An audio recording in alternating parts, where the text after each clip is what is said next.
అంతే. మంచి తీసుకో.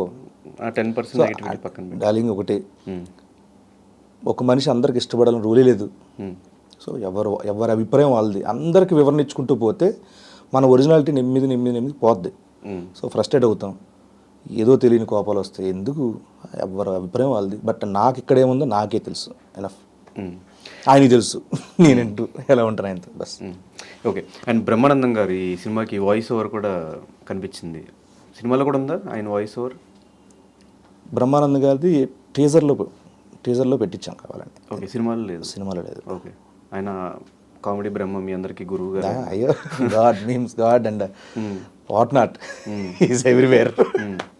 మరి ఆయన ఏమి సినిమాలో తీసుకుందాం, చాలా రోజులు అవుతుంది ఆయన సినిమాలో చూసి, మిస్ అవుతున్నాము. అనుకోలేదా సినిమాలో క్యారెక్టర్ ఏమన్నా పెడదాం ఆయనకి అని చెప్పి? యాక్చువల్ సారే అడిగారు, చూడరా ఎవరుంటూ చూడు, చేద్దాం నీకోసం చేయాలరా, నేను నాన్న మీరందరూ కష్టపడి వచ్చారా, మీరందరూ పిల్లలు బాగుండాలి, చేస్తా నీకోసం చెప్పు.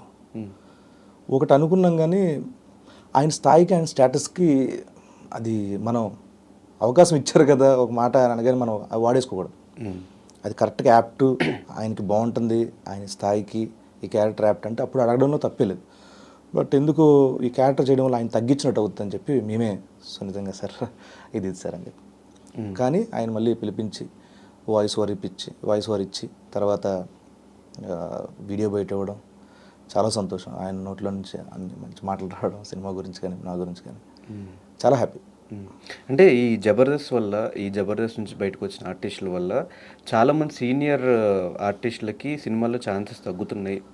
వీళ్ళు కొంచెం ఫ్లెక్సిబుల్గా ఉంటారు పేమెంట్స్ వైజ్గా, అవి ఇవి అని చెప్పేసి వీళ్ళని తీసుకుంటున్నారు అని చెప్పి ఒకటి నడుస్తుంది ఇండస్ట్రీలో.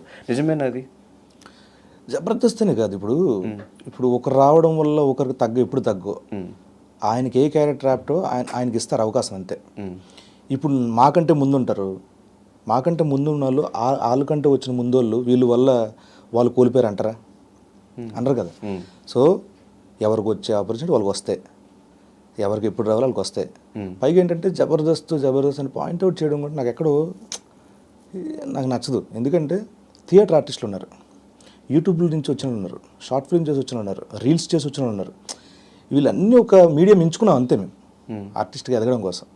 నాట్ ఓన్లీ జబర్దస్త్ నుంచి ఎంతమంది ఆర్టిస్టులు వచ్చారో, మనకి యూట్యూబ్ నుంచి కూడా అంతమంది వచ్చారు, చాలామంది వచ్చారు, మనకి సోషల్ మీడియా వాళ్ళు వచ్చారు, వెబ్ సిరీస్లు చేరే వాళ్ళు వచ్చారు, చాలామంది వచ్చారు. సో మేము ఒక మీడియం, అది ప్రేక్షకుల మధ్యలో ఉన్న మీడియంస్ ఇవన్నీ. కానీ ఒక కమీడియన్ హీరో అయినప్పుడు ఒకసారి అలీ గారు చెప్పిన మాట, కమీడియన్ హీరో అయిన తర్వాత కూడా వాళ్ళు అది మర్చిపోయి మళ్ళీ హీరో గారిని చేయాలనుకుంటే వాళ్ళ కెరీర్ స్పాయిల్ అయిపోద్ది, ఎప్పుడు ఏమొచ్చినా చేసుకుంటూ వెళ్ళాలి, మధ్యలో ఇలాంటి సినిమాలు ఏమైనా వస్తే చేసుకుంటూ వెళ్ళాలని చెప్పి ఎవరితోనూ చెప్పిన మాట. ఇది నమ్ముతారా, లేదంటే ఇక నుంచి మొత్తం కంప్లీట్గా హీరో గారిని సినిమా చేసుకుంటూ వెళ్ళిపోవాలి, అది నమ్ముతారా? నేను డబుల్ స్మార్ట్ షూటింగ్ ముంబైలో చేస్తున్నాను. నేను అంతకుముందు ఎప్పటి నుంచి ఉంది నాకు భావన. పైగా నాకు ఇప్పుడు ఈ సినిమా తర్వాత చెప్తాను. సో నేను ముంబైలో షూటింగ్ చేస్తా ఉంటే ఆయన కూర్చున్నారు, అన్నయ్య మీకు మాట చెప్పాలని. ఏంట్రా సినిమా, నాకు ఈ రాజాదేవ్ ఒప్పుకున్న తర్వాత మీరే ఇన్స్పిరేషను. ఎందుకంటే మీరు మంచి కామెడీ ఎమోషనల్ మూవీ చేశారు, మంచి కథాంశంతో కూడుకున్న ఇవి. సో అవి చూసిన తర్వాత ఇలాంటి మంచి కథలు వస్తే చేసుకుంటూ మీరు సరదాగా ఇమీడియట్గా మళ్ళీ ఆ మరుసటి వారం వచ్చే సినిమాల్లో కామెడీ క్యారెక్టర్లు ఉండే, అలా చేయాలని కోరిక నాకని చెప్పారు. కరెక్ట్ డెసిషన్ అదని చెప్పన్నారు. నాకు ఎప్పటి నుంచి ఉంది అది ఇమీడియట్. ఇప్పుడు నాకు ఎందుకు, ఇప్పుడు రాజు యాదవ్ రిలీజ్ అయిపోయింది, నెక్స్ట్ వీక్ నుంచి ఒక 10 మూవీస్ ఉన్నాయి నాకు మళ్ళీ కామెడీ క్యారెక్టర్లు చేసుకునేవి. నాకు అస్సలు లేదు. పైగా ఇది ఒక ఫుల్ లెంత్ క్యారెక్టర్ చేసిన ఫీల్ అవుతాను అంతే. మిగతా సినిమాలో చిన్న క్యారెక్టర్లు చేస్తున్నా, ఫుల్ మీడియం రేంజ్ క్యారెక్టర్లు చేస్తున్నా. దీంట్లో 2.15 minutes ఉన్న క్యారెక్టర్ చేశాను అని ఫీల్ అవుతున్నాను. అండ్ ఈ క్యారెక్టర్ ప్రతి సినిమాలో క్యారెక్టర్ సెలెక్షన్ ఎలా చేసుకుంటావు బ్రో? కొన్ని వాళ్ళే ఇన్బిల్ట్గా వాళ్ళు రాసి మంచి ఇచ్చేస్తారు. ఈవెన్ హనుమాన్లో ఉంది, హనుమాన్లో క్యారెక్టర్ రాసిన తర్వాత ఎక్స్ప్రెషన్స్ అవంతా ఇన్బిల్ట్ మీరు చేసినవా, లేకపోతే అవి కూడా ఆయనే చెప్పి మ్యానరిజం ఎక్స్ప్రెషన్స్ అవంతా వాళ్ళే చెప్పారు? ఎవ్రీథింగ్ ఆయనే. నేను ఖాళీ గొట్టంలో వెళ్ళాను అక్కడికి, అంతే. మ్యానరిజమ్స్ అవంతా కూడా ఒకటి ఇట్లా లేపుతుంది, అవి కొన్ని అదే మాట్లాడుకుంటూ ఆయన చేస్తే బాగుంటుంది చూడండి ఒకసారి నేను వెంటనే చేసి చూపించాను. సో మనం అన్వయించుకున్న తర్వాత క్యారెక్టర్ నుంచి మోర్ ఇది వస్తుంది. ఎందుకంటే అప్పుడు గెటప్లో ఉంటాం, ఆ పళ్ళు అవి దాంట్లో ఉంటాం కాబట్టి మనం చేస్తే ఇంకొంచెం రెట్టింపు హాస్యం వస్తుంది. సో ఆయన చెప్పిన గెటప్లో కూడా 6-7 సార్లు లుక్ టెస్ట్లు చేసి మొత్తం అంతా బాగా వర్క్ చేయించారు దానికి సినిమాకి. కానీ ఒక కమిడియన్ కంటే ఆర్టిస్ట్ అనలేమో బ్రో. నాకు నిజంగా అదే ఇష్టం. మంచి ఆర్టిస్ట్. నాకు అదే ఇష్టం. ఎందుకంటే నేను కోరుకున్నది ఏంటంటే క్యారెక్టర్ ఆర్టిస్ట్ అవ్వాలని. అవును. ఒక మన ప్రకాష్ రాజ్ గారు, ఎస్వి రంగారావు గారు, కోట శ్రీనివాసరావు గారు వీళ్ళందరిలాగా అవ్వాలి. నాకు అదే కోరిక. యాక్టర్ అంటే అన్నీ వచ్చేస్తాయి కదా, కామెడీ చేయాలి, అన్నీ చేయాలి.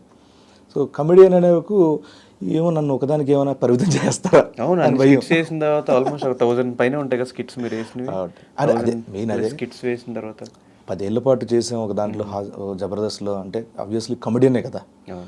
కానీ దాని నుంచి తర్వాత నాకు మంచి వచ్చాయి. అంటే ఆర్టిస్ట్ వీడియో అని చెప్పుకునేంత సినిమాలు వచ్చాయి నాకు. నాకు పొలిమేర కానీ కొన్ని సినిమాలు ఉన్నాయి. దాంట్లో ఎమోషన్స్, యాంగర్ అవన్నీ చూసిన తర్వాత అరే ఓకే వీడు అన్నీ చేస్తాడు అని నమ్మారు. సో అలాంటి క్యారెక్టర్లు కూడా చేస్తున్నాయి ఇప్పుడు. కొంచెం ఇంపార్టెంట్ 1 day 2 days క్యారెక్టర్ కూడా చేస్తున్నా. ఎందుకు ఇంపార్టెంట్ అయితే ఇంపార్టెంట్ అది 1 day క్యారెక్టర్ అయినా ఆ సినిమా అంతా వచ్చి ఒక ట్విస్ట్ చెప్పి వెళ్ళిపోయాడు ఆడు గుర్తుంటాడు. ఈవెన్ ఖైదీ నెంబర్ 150 కూడా అంతే కదా, చిన్న క్యారెక్టర్ కానీ గుర్తుంటుంది అది. సీన్ కొన్నిసార్లు తెలియదు మనం. ఇప్పుడు నా సావుని చేస్తా అనగానే ఎంత ఫీలింగ్ అది దర్శివేది. సో అలాగా మళ్ళీ హనుమాన్లో ఇట్లా లేపేసి ఆ ఎక్స్ప్రెషన్ ఇంకా స్టిల్ వైరల్ అవుతూనే ఉంటాయి వీడియోస్. కీడాకోలలో చేశాను. చిన్న క్యారెక్టర్ అయినా 1 day క్యారెక్టరే. కీడాకోల సంథింగ్ దట్ అని అంటారు. అది చాలా మీ మెటీరియల్ అయింది అది కూడా. సో నేను 1-2 day క్యారెక్టర్లు ఉన్నా హ్యాపీగా మంచి క్యారెక్టర్ అది ఓకే ఇది గుర్తుంటుంది అంటే చేస్తున్నా. సో ఒక ఫేమ్ వచ్చేసిన తర్వాత అయితే మనీ కోసం చేస్తారు, లేదు అనుకుంటే క్యారెక్టర్స్ బాగా పడాలి, ఇంకా ఎక్కువ ఫేమ్ రావాలని చేస్తారు. ఇప్పుడు గెటప్ సీన్ ఏ ఇదిలో ఉన్నాడు, అటు ఫేమ్ కోసమా డబ్బుల కోసమా? నాకు 1 day 2 days చేస్తున్నా అంటే డబ్బుల కోసమే. నాకు జాబ్ సాటిస్ఫాక్షన్. 1-2 days చేస్తానంటే డబ్బులు లేక కాదు. అలా అంటే నేను జబర్దస్త్ అన్నీ చేసుకోవాలి కదా డబ్బు అయితే. నీకు అంత ఎందుకు వదులుకున్నాను అక్కడ నేను టీవీ టోటల్గా నేను వదిలేసుకున్నా. దానికంటే ఎక్కువ సంపాదించుకోవచ్చు కదా బ్రో సినిమాల్లో. ఎక్కడ సినిమాల్లోనా అలానే కాదు. నేను ఏంటంటే కంఫర్ట్ లెవెల్స్ కూడా ఇక్కడే ఎక్కువ ఉంటాయి సినిమాలో. రెండు దగ్గర సేమ్. అక్కడ మీరు స్క్రిప్ట్ రాసుకోవాలి, గెటప్ వేసుకోవాలి, అది మన ఇష్టం, ప్రాక్టీస్ అక్కడ మన ఇష్టం. అక్కడ నేనే రైటరు మేమే ఇది రాంప్రసాద్ మేము రాసుకుంటాం. ఇక్కడికి వచ్చే వరకు డిఫరెంట్ రైటర్స్. అంటే సినిమా వేరు, జబర్దస్త్ వేరు, రెండు అసలు కంపేర్ చేయొద్దు. సో ఇక్కడ నేనేం చెప్తున్నానంటే నాకు జాబ్ సాటిస్ఫాక్షన్ సరిపోయింది. ఎందుకంటే ఒక ఇల్లు ఉంది, చిన్న ఇల్లు, ఒక కారు ఉంది, నా ఫ్యామిలీని బాగా చూసుకున్నా, వచ్చిన సినిమాల్లో నుంచి ఎంతగానో డబ్బు ఓకే హాయ్ చాలా బాగుంది చాలు. నేను ఇప్పుడు డబ్బుల గురించి ఎక్కువ టెన్షన్ పడితే ప్రొఫెషనల్ వైజ్ నేను ఇది అవ్వాలి, ఏది కాంప్రమైజ్ అయిపోవాలి, ఏది వస్తే అది చేసేయాలి, ఎక్కడ పడితే అది చేసేయాలి. సో అది ఉండకూడదు. అంటే సెలెక్టివ్గా పికీగా వెళ్ళాలంటే ఓకే నాకు ఇది బాగుంది, 1 day క్యారెక్టర్ బాగుంటుంది, దీనివల్ల నాకు 5 సినిమాలు వస్తాయి అంటే చేసేస్తా. అది చూసుకుంటాను నేను, డబ్బులు కాదు. సో డబ్బులు అయితే ఇంపార్టెంట్ కాదు, డబ్బులు ఇంపార్టెంట్ కాదు, జస్ట్ క్యారెక్టర్స్ సినిమాలు ఒక ఆర్టిస్ట్గా మంచి నేమ్ వస్తే అంతే. నేను ఆకువీడు పుట్టింది, అక్కడి నుంచి హైదరాబాద్, ఎన్నో కష్టాలు, ఇప్పుడు కొంచెం ఒక సెటిల్డ్ లైఫ్లో కొంచెం సెటిల్డ్ అయినాక చాలా రోజుల తర్వాత మళ్ళీ మీ ఊరు వెళ్ళినప్పుడు అక్కడ మీ ఊరు వాళ్ళ రియాక్షన్స్ ఏంటి? మా ఊరు వాళ్ళు రియాక్షన్ ఎప్పుడు బాగుంటుంది. ఎందుకంటే ఊరు అనే కంటే అదొక పెద్ద కుటుంబం అంతే. అది ఆకివీడు దగ్గర కలింగగూడెం. అది నాకు పెద్ద గూడెం బ్రో, కలింగగూడెం. సో బేసికల్లీ మా 4 brothers అందరు ఇక్కడ కాదు, వాళ్ళందరూ వ్యవసాయ కూలీలకి ఇక్కడికి వచ్చారు. మా ఊరంతా అక్కడికి వలస వచ్చిన వాళ్ళే. సో మాది శ్రీకాకుళం దగ్గర నర్సనపేట దగ్గర హరిశ్చంద్రపురం పక్కన ఉన్న దుప్పులపాడు. ఓకే. సో నేను వెళ్ళింది చాలా తక్కువ అక్కడికి. సో బట్ నన్ను పుట్టి పెరిగిందంతా ఇక్కడే ఆకివీడు కలింగూడెం. సో ఎప్పుడు వెళ్ళినా సో అందరూ మన అంటే బేసిక్గా ఇక్కడ అంటే సినిమా బాగున్నారా, గడ్డ సినిమా బాగున్నారా, అక్కడికి వెళ్ళగానే ఎవరు పెద్ద అమ్మది బాగున్నా బా అంటే ఫ్యామిలీ మెంబర్స్ లాగా అంటే అంతే. కొంచెం వెళ్తే బా ఇప్పుడు వచ్చి బా అంటారు, ఎలా ఉంటుంది. లేకపోతే ఎవరు కొంచెం ఏజ్ కనిపిస్తే ఏమయ్యా బాగున్నావయ్యా, నా బాగున్నానమ్మా బాగున్నారా, చాలా బాగుంటుంది. రియాక్షన్ కూడా ఏముంటుంది, ఎప్పుడు చిన్నప్పటి నుంచి వాళ్ళ దగ్గర ముందు పెరిగాం కాబట్టి వాళ్ళకి పెద్ద సీన్ వచ్చాడు ఏముండదు, అన్న బాగున్నావా ఇలా మాట్లాడతారు, మంచిగా ఉంటుంది. సో నాకు చాలా హ్యాపీ. ఊరు వెళ్ళిన ప్రతిసారి నేను అన్నీ మర్చిపోతాను, మొత్తం ఇదంతా జీరో చేసుకుంటా. అంటే ఇక్కడ ఈ హైదరాబాద్ ట్రాఫిక్ అవి ఇవి షూటింగ్ అన్ని హ్యాపీ అక్కడికి వెళ్ళి పంచి కట్టు. ఆహా బ్రహ్మాండంగా ఉంటుంది. అందరం వండుకుంటాం ఫ్యామిలీ అందరం భలే ఉంటుంది. ఈ జబర్దస్త్ కమెడియన్స్ని ఎప్పటి నుంచో చూసుకుంటూ వస్తున్నాం కాబట్టి ఒక టైంలో హవా చూపించేసి ఊపేసి సినిమాలు మొత్తం వరుసగా చేసుకుంటూ వెళ్ళిపోయి తర్వాత నెమ్మదిగా తగ్గిపోయి కొంతమంది అయితే హీరోగా చేస్తున్నాం హీరోగానే స్టిక్ అయిపోవాలని చెప్పేసి ఏదో సినిమాలు అట్లా 1-2 సంవత్సరం చేసుకుంటూ వెళ్తున్నారు.